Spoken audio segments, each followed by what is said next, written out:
verdade. É, É. pronto. Tá gravando. E o OBS grava em D, né? Então fica pesado. Depois eu tenho que ver como configura para ver se muda a forma de gravação. Mas estamos gravando, então tomara que dê certo para conseguir compartilhar com o nosso pessoal. Amém, graças a Deus. Vamos orar então para começar? Já é 8h34. Quem entrando aí vai participando com a gente. O conteúdo é muito legal, esse capítulo também. Desfaz bastante misticismo e dificuldade de compreensão do Apocalipse. Vai ser mais um descortinar aí, né? Mais uma descoberta muito interessante. Obrigado, Senhor, por essa noite. Obrigado por podermos estar juntos, estudando, aprendendo, meditando na palavra. Pedimos, Senhor, que o Senhor nos capacite para entendermos do jeito certo, Pai, do jeito que edifica, que nos transforma, que nos purifica pela palavra, que nos aponta um caminho, uma atitude santa, Senhor, de salvação, de vida eterna, de sermos seus filhos, de sermos parte, sim, Deus, do seu trabalho, da sua igreja, do seu reino, Senhor, de tudo que o Senhor tem construído, Pai. Em nome de Jesus. Amém. Vou começar a compartilhar com vocês a tela.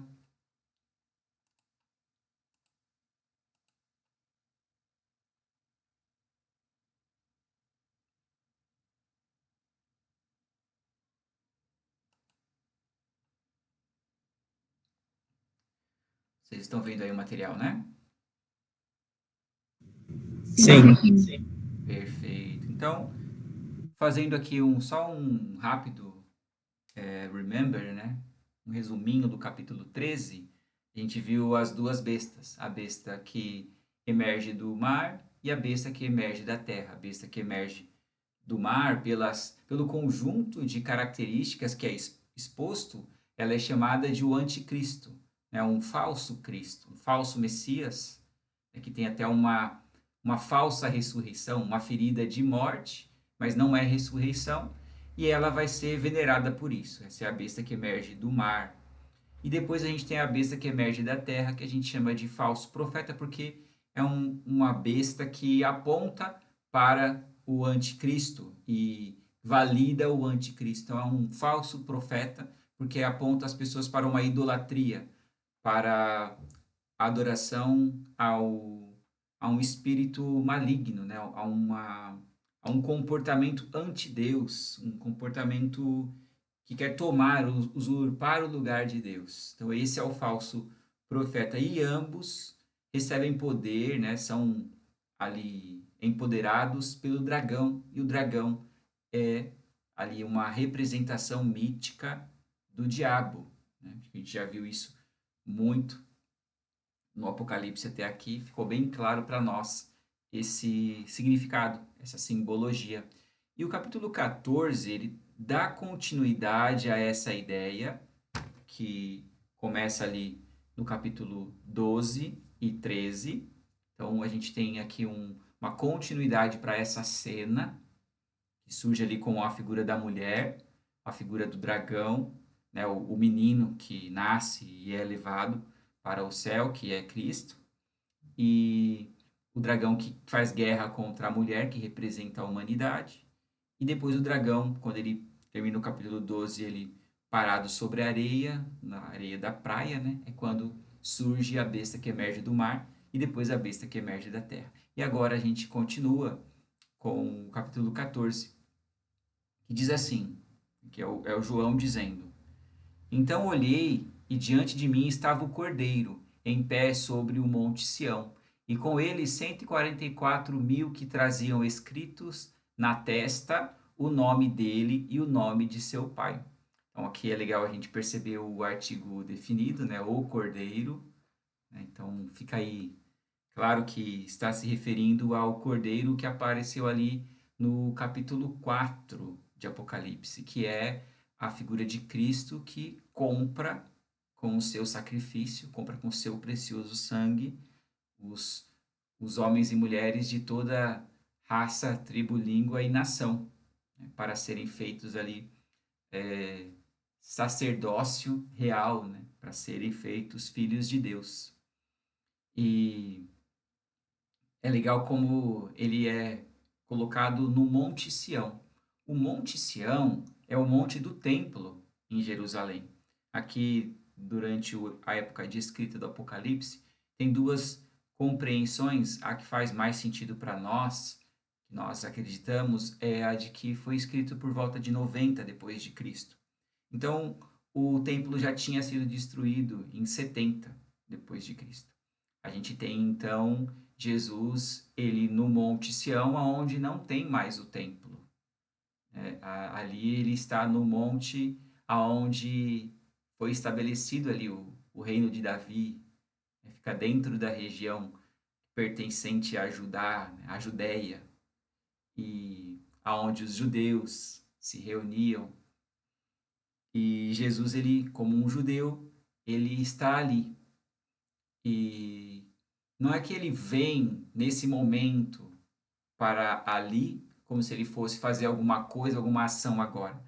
Mas o João, ele olha e vê Jesus naquele monte. Então a gente precisa entender, se a gente olhar de maneira literal, primeiro que o próprio nome para se referir a Cristo é o Cordeiro, né?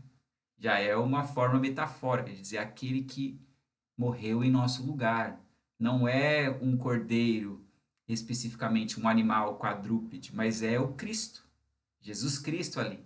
E ele está sobre o Monte Sião. Então é uma metáfora, né? É uma forma de dizer, olha, Jesus ele está ali, no seu Monte Santo. Sabe onde era o templo e a presença de Deus ficava? Jesus está ali. Ele não perdeu o lugar dele. E esse capítulo ele vai contrastar muito com o capítulo 13, que fala das bestas e das atrocidades que elas faziam e como elas tinham uma aparência de domínio, tinham um reino, né, um poder sobre a terra. A gente percebe aqui no capítulo 14 agora um grande contraste, uma reviravolta, né, um novo olhar que fala que, na verdade, todo o poder está com Cristo, com o Cordeiro, e não com as bestas. Bom, a gente vai perceber isso aí em cada uma das nuances. E o monte, é legal vocês também terem a percepção, eu acho que eu já falei isso no panorama bíblico, mas o monte é o lugar na antiguidade onde a humanidade, a humanidade encontrava a divindade, onde a humanidade encontra Deus. É assim que a gente vê Moisés no Monte Horebe, quando ele é chamado para ir ser o libertador dos hebreus. É também no Monte Sinai que ele recebe os 10 mandamentos. Ele é sepultado no Monte Nebo. O Elias, o profeta Elias, ele desafia os profetas de Baal no Monte Carmelo. É no monte que acontece a transfiguração de Cristo, né? Ele diante de Pedro, Tiago e João. É no monte também das Oliveiras, onde Jesus é preso, e também onde acontece a ascensão dele, né? Onde ele é elevado aos céus. E o Salmo 121 canta: Elevo os meus olhos para os montes e pergunto: de onde me virá o socorro? Por quê? E aí as pessoas pensam normalmente que a segurança, a confiança estava nos montes que circundam Jerusalém, mas na verdade, a gente entendendo aí a mente antiga, né, a mente da antiguidade, o monte era o lugar de encontro com a divindade ou as divindades. Então, por isso ele eleva os olhos para os montes e pergunta: de onde me virá o socorro? E aí ele, na continuidade, ele responde, né, que o socorro vem do Senhor que fez os céus e a terra. O Kistemacher, ele propõe que essa leitura, ela indica que Jesus, ele estava olhando dali, inclusive o quadro anterior, de aparente domínio do dragão. Então, João olha e vê Jesus dali, observando tudo, né? E já aparecem com Jesus os 144 mil selados. Olha que interessante. Se a gente tinha no capítulo 13 a proposta da marca da besta na testa ou na mão, aqui Jesus já aparece com os seus selados, os seus eleitos. E por que os 144 mil? Existem visões futuristas, principalmente dispensacionalista, que acreditam que esses 144 mil são literais. Mas a forma que nós lemos, simbólica, idealista, entende o 12 como um número de Deus, um número que Deus pegou para si, que dentro de um sistema de dúzia indica a perfeição. A gente vê se repetindo muitas vezes, né? É o 12 que serve muito para o sistema das horas, né? Eram as 12 tribos de, de Israel, 12 discípulos de Jesus, né? Quando a gente tem a multiplicação dos pães, sobram 12 cestos, né? Então, o 12 ele tem uma forte simbologia, uma simbologia muito forte, né? E você não vê o 12 sendo usado como referência para Satanás, você vê até 7 e 10 sendo usados de referência para poder de Satanás, mas não o 12. Isso é interessante. 12 é sempre para as coisas de Deus. E, por óbvio, para nós, né, por tudo que a gente leu, 12 não é literal, é um símbolo. E quando a gente tem 12 vezes 12 mil, dá a quantidade de 144. Então, 144 mil é o produto aí da multiplicação de 12 vezes 12 mil. Não é uma quantidade literal, mas que indica uma quantidade perfeita. 12 vezes 12 mil. Uma multidão perfeita.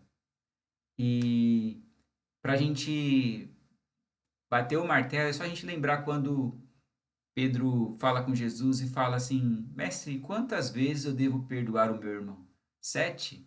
E Jesus responde: Não, deve perdoar 70 vezes 7. Então a gente percebe aí a metáfora numérica fazendo total sentido. Continuando o versículo 2, ele diz que ouviu um som dos céus como o de muitas águas e de um forte trovão. Era como o de arpistas tocando seus instrumentos. Eles cantavam um cântico novo diante do trono, dos 4 seres viventes e dos anciãos. Ninguém podia aprender o cântico a não ser os 144 mil que haviam sido comprados da terra. Então, aqui a gente tem novamente o contraste entre a adoração que foi dada à besta por sua aparente ressurreição, né, sua falsa ressurreição, e a gente tem aqui a adoração ao Deus verdadeiro, a Cristo, ao Cordeiro. E é legal a gente perceber também que tem uma ênfase aqui, né, que termina esse trecho, essa sentença dizendo que os 144 mil eles foram comprados, né? Não são 144 mil que conseguiram e conquistaram por si só um lugar ali, mas eles foram comprados. Isso é algo importante para nós, porque quando a gente continuar a leitura, alguém pode entender que eles conquistaram de alguma forma e são merecedores, né? E aí a gente faz confusão, começa a pensar que alguém pode ser salvo por obras. E é muito legal a gente ter isso em mente, que não são as obras, nós fomos comprados, mas a nossa maneira de viver, a nossa intenção, nossa conduta, ela revela se nós fomos comprados ou não. Alguém fez uma pergunta, é isso?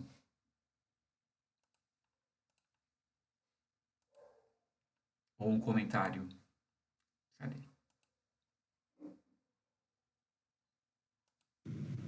Foi o Renato, você consegue ler aí? Não. Coloquei que foram comprados com o sangue do Cordeiro. Ah, tá, um comentário. Perfeito, isso mesmo. Foram comprados com o sangue do Cordeiro. O Cordeiro está ali em pé, né, no Monte Santo, e é ele quem comprou os 144 mil, que não são, como eu já disse, sendo repetitivo, não são literais, mas toda a multidão dos servos de Deus. E eu já li aqui o 2 e o 3 juntos, agora o 4 diz assim: estes são os que não se contaminaram com mulheres, pois se conservaram castos, e seguem o Cordeiro por onde quer que ele vá. Foram comprados dentre os homens e ofertados como primícias a Deus e ao Cordeiro. Mentira nenhuma foi encontrada em suas bocas. São imaculados. Então, aqui já é uma coisa preciosa para a gente desmistificar e entender aqui bastante coisa da apocalíptica. Percebam a ênfase, né, a repetição na compra, foram comprados, então não é mérito. E começa dizendo que estes são os que não se contaminaram com mulheres. Alguém poderia entender que a relação conjugal, que a união de um homem e sua mulher é uma contaminação, mas não é isso. Para a gente entender aqui a visão e a descrição que o João está fazendo, a gente precisa entender o imaginário da época, da antiguidade, o contexto histórico e a metáfora que é utilizada no Apocalipse e também nos textos proféticos. Primeiro a gente precisa lembrar como os homens de Israel eles foram induzidos propositalmente a se casarem com mulheres que os fariam, né, desistir de suas práticas religiosas, de sua obediência e devoção. Foi um conselho ali dado pelo Balaão, contratado pelo Balaque, inimigo de Israel, e o conselho dele foi que fossem dadas mulheres para os homens de Israel, porque as mulheres de outros povos levariam os homens a se desviarem do caminho. Mas havia em Israel as mulheres sensatas, né? Assim como havia também fora de Israel, como a gente vê o caso de Raabe, Zípora, Ruth e outras, que não levaram os homens para a ruína, ao contrário, levaram eles para a coisa certa, né? Eram sábias, né? Esqueci o nome da esposa de Davi também, que ela foi sensata, chegou a salvar a sua casa, né, de ser atacada de homens furiosos com a sensatez dela. Esqueci o nome dela agora. Mas tem vários exemplos nesse sentido. Mas aqui o imaginário é esse, né, desses casamentos políticos que arruinavam muitas vezes os homens de Israel, como foi o caso de Salomão com suas 1000 mulheres que construíram os altares idólatras em Israel. O caso de Sansão também com a Dalila, que ela que o induziu a quebrar o pacto com Deus. E então é uma forma metafórica colocada aqui no Apocalipse para falar da desobediência e da desistência de se seguir a Deus, seguir a Yahvé. E a gente tem também essa metáfora como Deus sendo o noivo, né, o marido, e Israel sendo a esposa. A gente percebe também no Apocalipse a humanidade sendo referenciada na figura da mulher, como a gente viu ali no capítulo 12. A gente vai ter no capítulo 17 a humanidade caída, também referenciada por uma mulher, né, que é a mulher que estará montada na besta de 7 cabeças. Vocês vão ver isso em breve. E também temos no capítulo 19 a mulher que é referência para a humanidade redimida, que é a noiva do Cordeiro. Então, quando a gente separa os gêneros no Apocalipse, não é literal. É uma metáfora, é algo usado na antiguidade, nas profecias, para referenciar, né, as relações, muito das relações conjugais, para referenciar essa relação de Deus com a humanidade, de Cristo com a igreja, né, e assim a gente entender como o coração de Deus é ferido, assim como a gente percebe o coração do homem ou da mulher que é traído, traída. Eu espero ter conseguido esclarecer isso para vocês. E é isso que o vidente, aqui o João está dizendo, esses homens não se contaminaram com mulheres, eles se mantiveram fiéis, né, castos. Eles não tinham mentiras em seus lábios, tá bom? Eles eram imaculados. Isso é uma forma de dizer que é uma humanidade que resistiu à besta, resistiu a serem induzidos a cometerem os pecados, né? Ter a marca da besta na testa ou na mão. Eles têm o selo de Deus na sua testa. Então, é uma explicação muito interessante e muito importante de nós termos e sabermos também explicar isso, tá bom?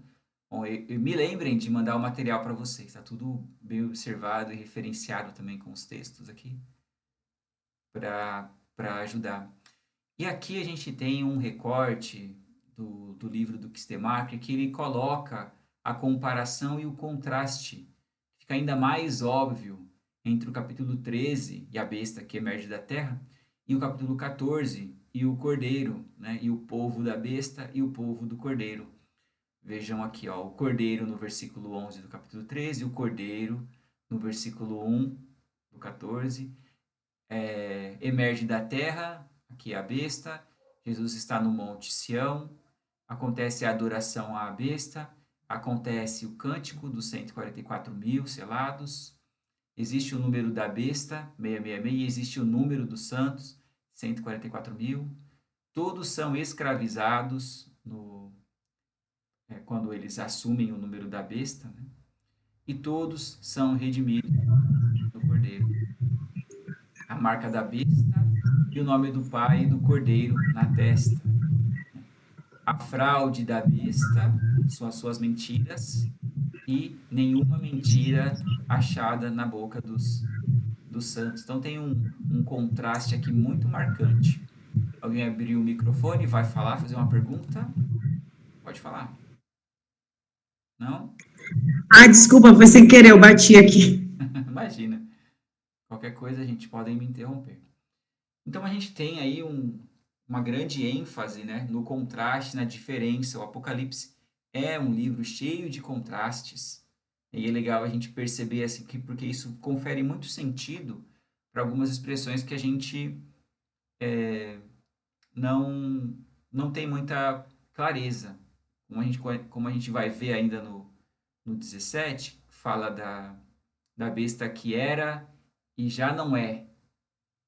É um contraste com o capítulo 1, quando João escreve de Cristo que ele é aquele que era, aquele que é e que será eternamente. E aí quando fala da besta, fala aquele que era e já não é. Então, aí é um contraste para dizer que Jesus ele é o grande vencedor, é o rei verdadeiro. E aí segue aqui o quadro, continua, mas a visão ela se expande, né, para uma outra ideia. A gente não tem um corte, um recomeço aqui, continua a mesma ideia. E ele diz assim, ele escreveu: Então vi outro anjo que voava pelo céu e tinha na mão o evangelho eterno para proclamar aos que habitam na terra, a toda nação, tribo, língua e povo. Ele disse em alta voz: Temam a Deus e glorifiquem-no, pois chegou a hora do seu juízo. Adorem aquele que fez os céus, a terra, o mar e as fontes das águas. E para a gente entender aqui esse trecho, a gente precisa perceber, e talvez isso não seja tão fácil de entender, e vai requerer um esforço de nós muito grande. Porque tem uma diferença entre o que o João ele diz que viu e o que ele ouviu. E quando a gente lê, vou fazer um exercício muito legal com vocês agora. Quero que vocês imaginem a Mônica, da turma da Mônica, caminhando pela rua. Vocês conseguem, certo? Me deem um sinal de sim ou não. Sim. Sim. E aí, Sim. e a Mônica caminhando pela rua, ela vira para você e aparece o balão e ela fala: o Cebolinha roubou o meu Sansão. Todo mundo consegue ver o que ela fez e ter a ideia, ler o que ela falou e entender e separar. Mas quando a gente olha aqui para o Apocalipse, às vezes fica difícil a gente ver a imagem, ver a cena e então separar o que é dito. E é legal a gente fazer esse exercício. Quando tem uma descrição da imagem, fala, olha, eu vi um outro anjo, né? E ele voava pelo céu, ele tinha na mão o evangelho eterno. Você tem que imaginar. É esse trabalho que o pessoal fazia na primeira igreja, quando alguém abria o rolo ali e lia, e ele imaginava, os outros ouvintes, eles iam ouvindo e iam imaginando a cena. Coisas que só hoje em dia seria capaz da gente tentar reproduzir aí com CGI, né, com tecnologia, mas eles imaginavam essa cena grandiosa, esse espetáculo. Então se imagina esse anjo voando, carregando o evangelho eterno, é a revelação, lembremos dos livros, né, dos pergaminhos com a revelação, as cartas. Olha que legal. Então esse anjo ele voa, ele tem em suas mãos o evangelho para ser anunciado. E aqui ele fala em voz alta, né? Ele diz que é para temer a Deus e glorificar Ele, porque chegou a hora do juízo. E adorem aquele que fez o céu, a terra, o mar e as fontes das águas. Novamente, como a gente já viu em outros trechos, a separação aí no sistema, né, do cosmos com os céus, a terra e o mar. Olha, nessa separação que se repete muitas vezes no Apocalipse. E a gente, então, tem que ver a cena e imaginar ela acontecendo para depois de ver a cena a gente interpretar. E aí, quando a gente interpreta, a gente vai lembrar que nós somos a humanidade que precisa ver o Evangelho, a revelação de Jesus Cristo, temer a Deus e glorificar a Ele, porque vem o juízo, né? E a gente adora a Ele, quem fez os céus, o mar, a terra. A gente precisa entender que nós somos aqueles 144 mil selados. Cada um de nós fazemos parte da humanidade remida, da noiva do Cordeiro, da noiva de Deus. Cada um de nós, eu e você, a gente precisa ser fortalecido por essa imagem e também advertidos. Né? Se a gente só olhar para esse texto e ver nele uma mensagem de juízo para a humanidade e de salvação para a humanidade, mas nós não entendermos o nosso lugar, a gente deixa de desfrutar da mensagem do texto. Né? Essa proclamação aqui é para que venhamos escolher, né, dar o fruto de quem é, dos que têm a marca do Cordeiro, a marca de Deus na testa, e não a marca da besta. Legal? Um segundo anjo o seguiu, dizendo: caiu a grande Babilônia, que fez todas as nações beberem do vinho da fúria da sua prostituição. A expressão caiu a grande Babilônia, ela já tinha acontecido em Isaías 21:9. Então, João, ele repete aqui, dizendo, né, fazendo a metáfora, o que é Babilônia? Babilônia, gente, é uma derivação, esse nome Babilônia deriva de Babel. A Torre de Babel foi a primeira rebelião contra Deus narrada ali na Bíblia, uma primeira rebelião organizada, né? Crime organizado na Bíblia começa ali em Gênesis 11, com a rebelião ali do Nimrod, né? Que ele quis fazer uma torre tão alta que se viesse um novo dilúvio, ele ia viver, porque a água não ia ser capaz de submergi-lo e ele vingaria os homens contra Deus. Então, era esse o pensamento deles, mas acontece ali a confusão narrada ali, a confusão das línguas, narrada em Gênesis, e a humanidade é dispersa por toda a terra. Começa então em Babel esse movimento, essa força anti-Deus, né? Essa rebelião humana. E a gente tem a Babilônia, a continuidade dessa ideia, e é o nome realmente de um império, o Império da Babilônia, né? Da onde o imperador era o Nabucodonosor, que é quem invade Jerusalém e destrói o templo em 586 a.C., como a gente já leu ali nos textos dos profetas e especificamente no livro de Daniel. Né? A Babilônia impunha seus costumes, seu modo de viver, levava cativo o povo da terra para outro lugar e colocava um outro povo no lugar e afligia ali o povo, né? Dizia como eles deveriam se comportar. Vide ali Daniel, né? Que foi proibido de orar, que mesmo assim resistiu. Os seus amigos que eram obrigados a se curvar diante da estátua, mas resistiram. Então, a Babilônia é um espírito, né? O que nós entendemos aqui no Apocalipse é que Babilônia não é só um lugar, mas uma metáfora para tudo que converge para a maldade durante a história da humanidade. E aqui, com a, o, o juízo de Deus que vem anunciado no versículo 6 e 7, acontece a queda da grande Babilônia, né? Essa cidade que é a cidade dos homens, da maldade.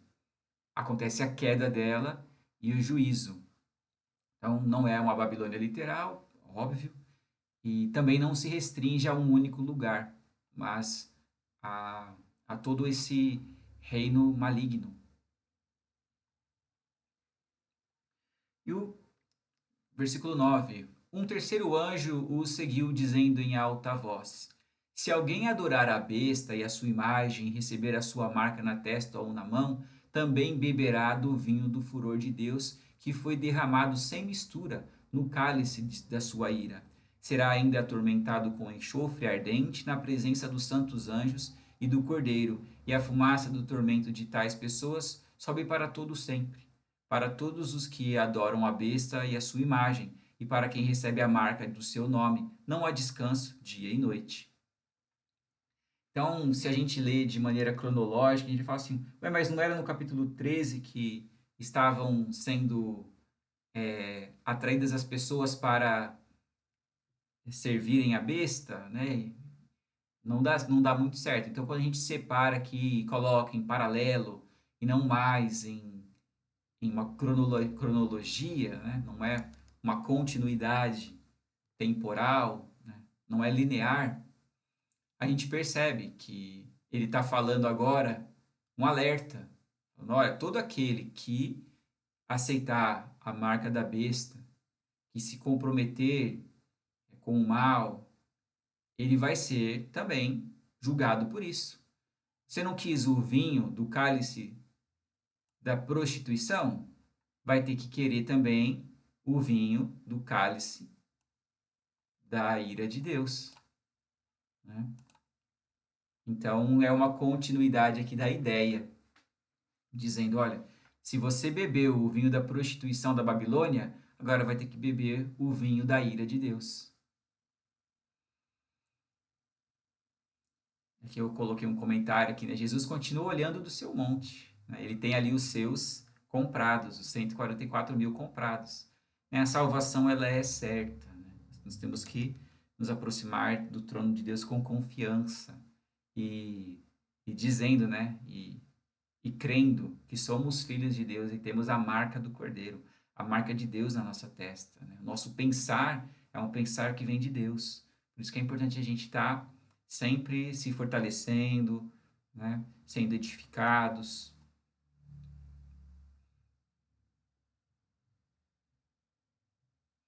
Aqui tem alguns contrastes para a gente observar também. A fumaça do juízo contrasta com a fumaça do holocausto. O holocausto, o sacrifício que é queimado. O que é o holocausto? É o pagamento da dívida, da culpa. E aí você tem aqui a fumaça do juízo. A gente percebe um contraste muito marcante aqui. Tem, além da fumaça, o contraste do não há descanso dia e noite, sendo que a promessa de salvação inclui o descanso eterno, né? Entrar no descanso com Jesus, que é paz, né? A vida verdadeira, não, ser colhido dos olhos toda lágrima, não vai haver mais choro, nem ranger de dentes, nenhuma agonia. E aí o contraste aqui da da condenação, não há descanso. E aí continua o 12 dizendo assim: aqui está a perseverança dos santos que obedecem aos mandamentos de Deus e permanecem fiéis a Jesus. E aí a gente precisa lembrar que esse mesmo texto, essa fraseologia, estava no capítulo 13 também, no 10. Eu deixei ele colado aqui para a gente.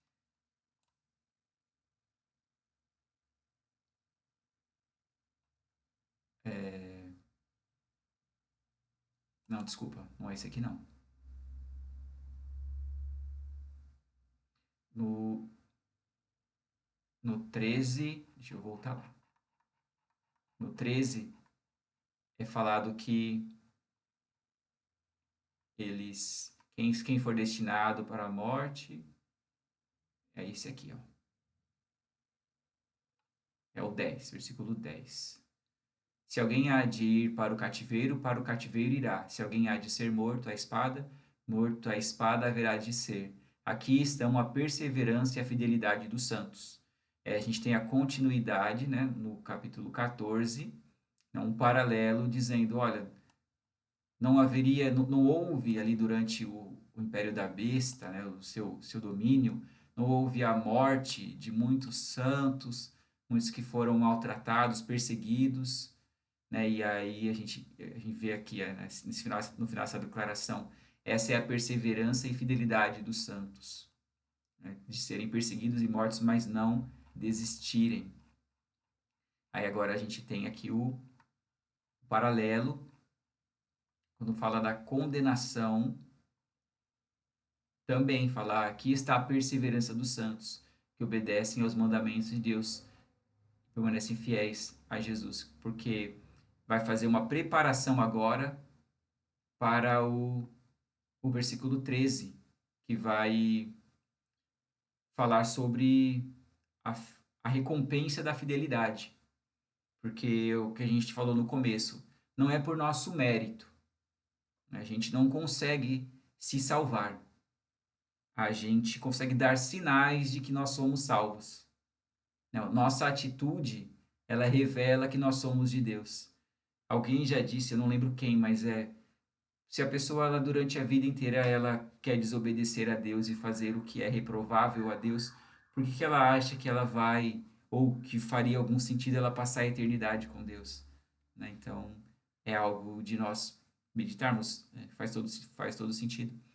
Mas a gente é comprado, a gente não conquista, né? Tem a aparência, né? Até o apóstolo Paulo, ele fala sobre isso, e alguém pode fazer confusão, porque ele fala, né, que o reino dos céus é tomado à força, né? Porque é o fruto da salvação. Você é salvo, então seu comportamento é de quem é salvo. Mas você não consegue pagar a sua dívida. Sua dívida é paga desde que você tenha o compromisso.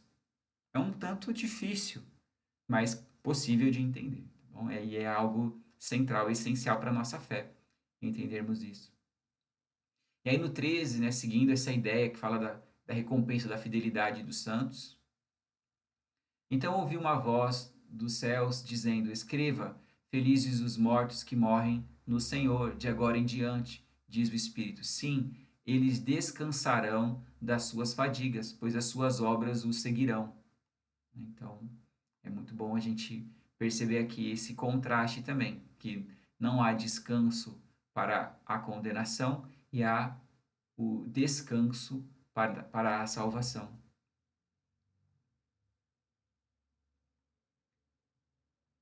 E o último trecho, que faz parte ainda desse corpo, né, desse trecho, né, que a gente não separa ele em ideia, mas continua, está falando ainda da separação entre os salvos e os condenados.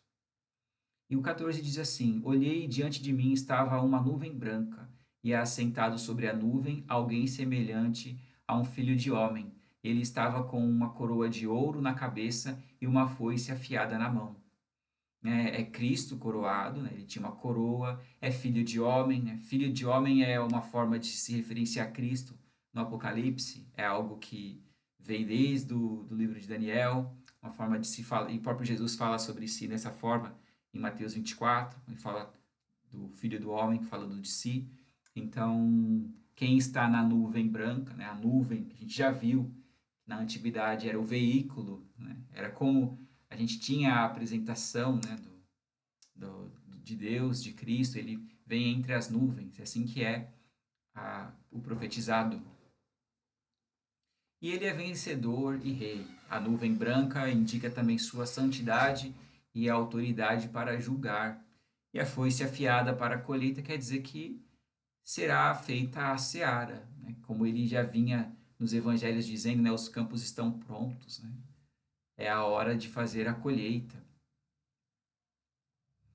E então, no 15, então saiu do santuário um outro anjo que bradou em alta voz àquele que estava assentado sobre a nuvem: tome a sua foice e faça a colheita, pois a safra da terra está madura.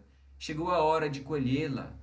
Assim, aquele que estava assentado sobre a nuvem passou sua foice pela terra, e a terra foi ceifada.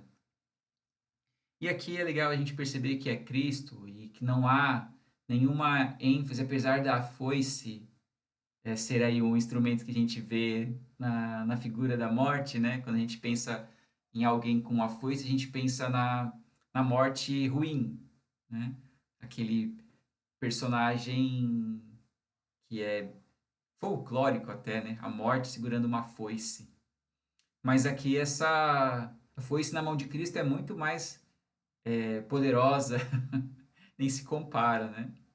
E ele está com a foice para fazer a colheita como na metáfora de um trabalhador que faz a sua colheita. Então é importante todos nós entendermos isso aqui como uma grande metáfora, né? Jesus não vai pegar uma foice, não vai varrer a terra carregando uma foice, ceifando as pessoas.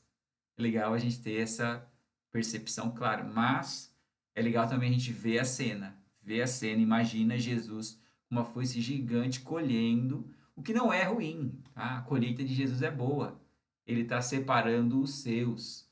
A gente tem que lembrar de quando ele fala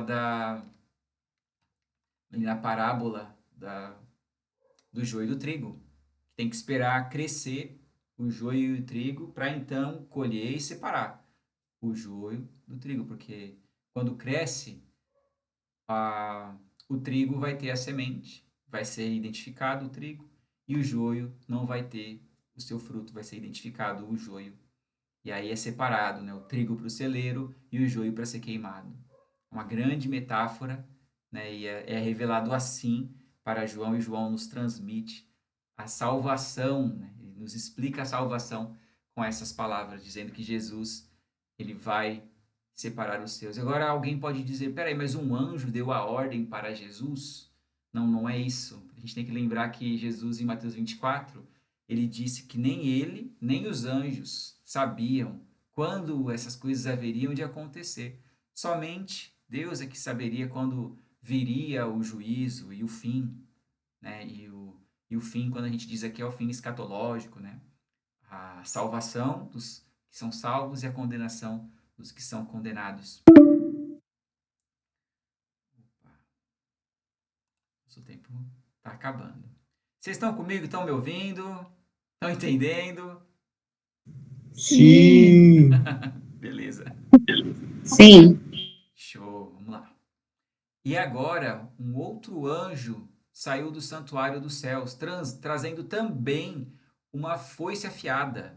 E ainda outro anjo que tem autoridade sobre o fogo saiu do altar e bradou em alta voz àquele que tinha a foice afiada: tome sua foice afiada e ajunte os cachos de uva da videira da terra, porque as suas uvas estão maduras. Uma pausa aqui rápida. A gente vê que tanto para Jesus como para esse outro anjo com a foice vem a ordem, vem a informação.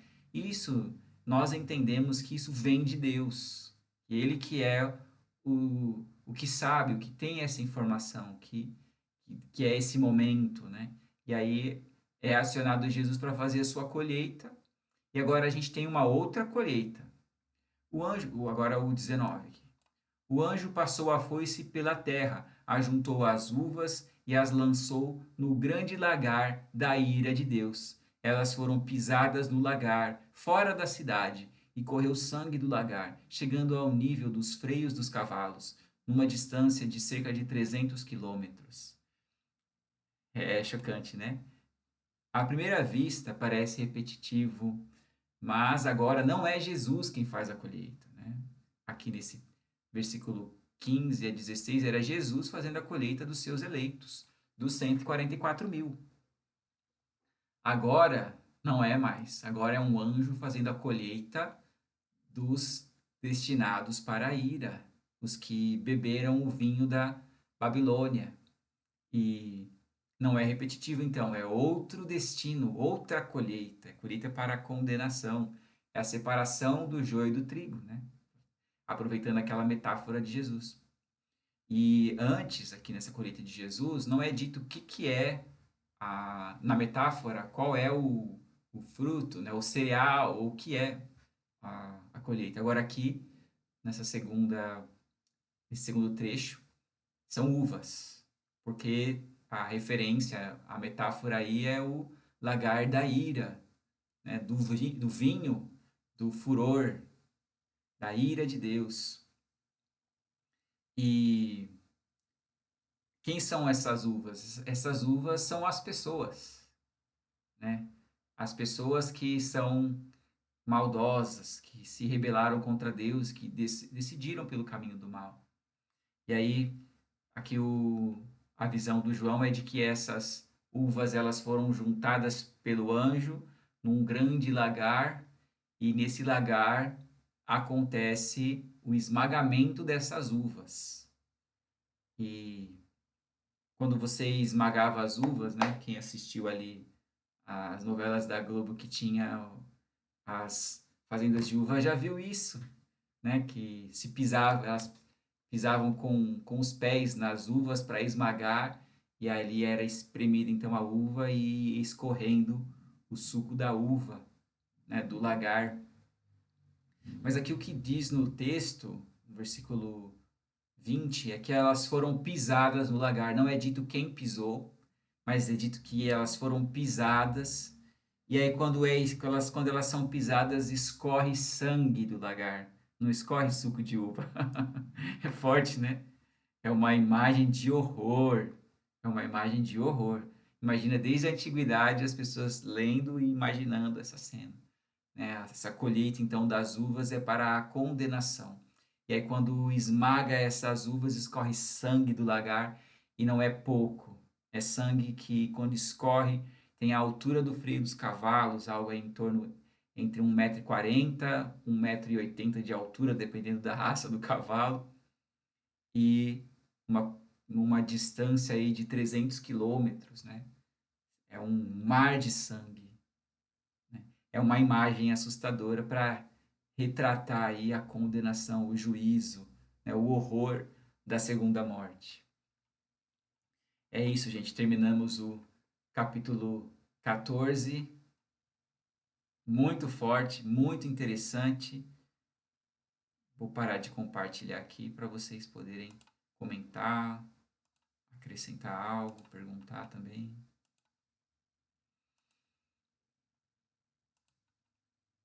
Ficou claro para vocês? Conseguiram imaginar, ter a percepção aí do que a gente precisa imaginar no Apocalipse, na Apocalíptica, que não é literal? Querem perguntar alguma coisa que eu não consegui explicar?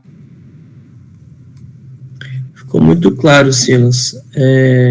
Eu já ouvi pastores falando que o número 144 mil é realmente o número, e que em todos esses anos aí, até hoje não deu, mas que a qualquer momento pode atingir. Já ouvi pastores falando isso. Mas faz total sentido, né? Faz mais sentido para mim ser 12 mil vezes 12 do que... Porque é um número tão pouco. Se for um número, meio que diminui a nossa fé, né? Você fala, caramba, só 144 mil, com tantos exemplos de homens bons e que fizeram tantas coisas na Bíblia, e vai ser só 144 mil, são pouquíssimos, né? E aí você imaginando pela completude faz muito mais sentido, e eu acho que traz mais esperança e fé pra gente, né? Sim, né? Não, se você lê os 144 mil de maneira literal, eu acho que você fica obrigado, né? Até a minha defesa é essa. Você fica obrigado a ler também o dragão de maneira literal. O próprio João fala ali, o dragão, ele representa Satanás. Não é Satanás, um dragão, né? Ele representa.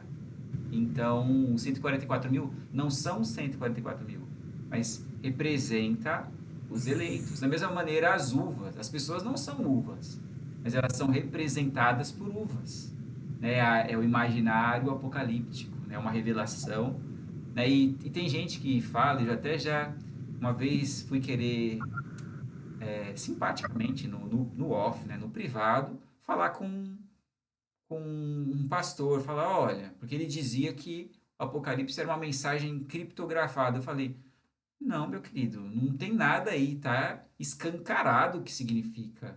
É a gente que tem dificuldade de entender pela distância, né, cronológica, mas para todo mundo que lia, fazia todo sentido, né, porque era o imaginário deles, da época. Nós que temos dificuldade de entender hoje, mas na época não era, tanto é que os cristãos, eles eram perseguidos por causa das suas ideias, não tinha nada criptografado, era tudo, todo mundo sabia, né? Não tinha um código secreto. Tem gente que tenta descobrir código secreto na Bíblia, canal que vende isso, mas é tudo bobagem. A Bíblia, ela é revelação, e o Apocalipse é uma literatura revelatória, não uma literatura que esconde, né? Então, 144 mil, para nós, é tão óbvio que é um símbolo, uma simbologia, mas, claro, depois de estudar e de ter contato com pessoas que fizeram uma análise, né, uma exegese dos textos antigos. Uma leitura ingênua, leiga, vai induzir a pessoa a entender, claro. E isso acontece por toda a Bíblia. Uma leitura ingênua, uma interpretação apressada, faz a pessoa errar. É muito fácil errar. Mas se tiver calma e tentar entender, vai fazer muito mais sentido. Com certeza, obrigado. Imagina. Muito bom o seu comentário. Tem uma religião, os Testemunhos de Jeová, eles acreditam que os 144 mil são selecionados dentre os salvos. Lembra que eu já falei para vocês que eles acreditam no aniquilacionismo? Para eles, os que não forem salvos, eles deixam de existir. E os que continuam existindo vão viver na terra, e os 144 mil vão ser levados para uma morada celestial. Então, na crença deles, eles têm uma solução para não ler de maneira metafórica, simbólica. Eles não leem de maneira simbólica, mas também resolvem do seu jeito. Né? Colocam uma coisa que não tem na nossa Bíblia para explicar a nossa Bíblia. Então, oi, amor, pode falar.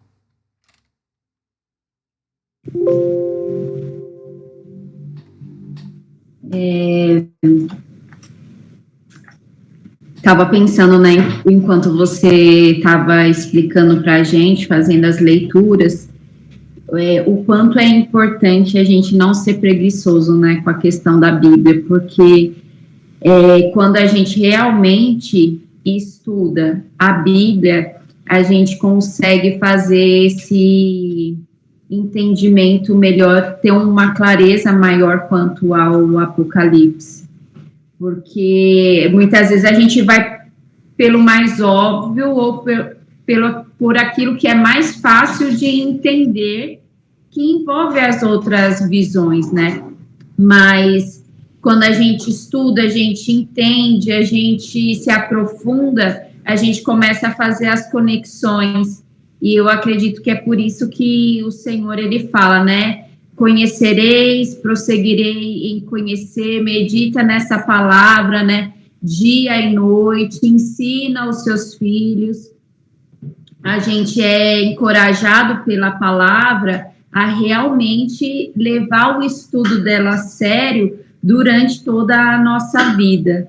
Então, é muito legal quando a gente faz essas ligações e aí a gente desmistifica, né, muita coisa do Apocalipse, porque eu acho que tem muita coisa que ainda a gente não consegue visualizar 100%, mas muita coisa fica mais claro quando a gente estuda.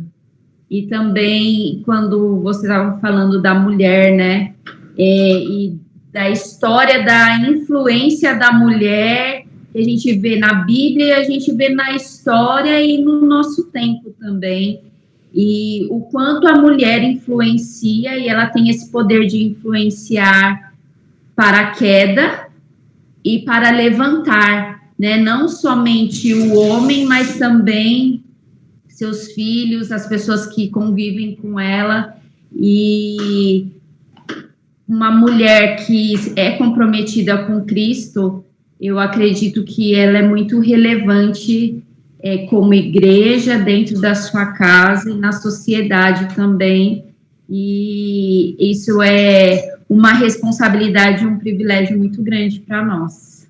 Amém. Muito bom, é verdade. Eu queria só fazer um comentário, porque o que a Paula falou, quando você estava falando disso, eu fiquei pensando, né? Muitas vezes na Bíblia, eles usam mesmo a figura da mulher, e eu entendo e eu concordo também da relação do matrimônio, mas é como se a figura masculina fosse indispensável, e a mulher como um caminho que pode ser pecaminoso ou não, é o que a Paula falou. Mas parece que a mulher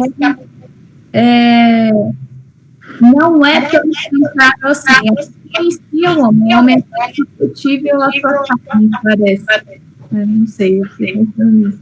Eu acho que eu entendi o que você está dizendo, mas é porque a gente precisa entender o mundo antigo e também o atual, mas é mais o antigo, em que a figura de poder, de decisão, era mais centralizada no homem. Então, como o homem ele tinha um poder de decisão muito grande, então, para quem sofre influência, para a mulher. Porque ainda hoje a gente tem muito desse comportamento. Quando você vê, por exemplo, nas empresas, nas presidências, os CEOs, a maioria são homens ainda. Tem um grande movimento de mulheres chegarem nessas cadeiras, mas a maioria são homens. Isso é disparado. E aí quando você pensa, quem decide? É o homem, é o CEO. Agora, mas quem é influente? A mulher dele é muito influente. Muitas decisões são decididas. A gente acha que é pelo homem, mas foi a mulher dele que falou em casa e ele tomou a decisão depois pelo que ela falou. É que a gente nem fica sabendo muito, mas ambos são influenciáveis, tá? A mulher também recebe muita influência, o homem também. É que a forma que a sociedade está construída, câmera, faz a gente ter uma percepção distorcida.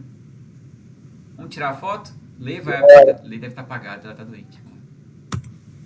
1, 2 e... Foi. Obrigado. Gente, eu espero ter conseguido explicar um pouco. Um abraço.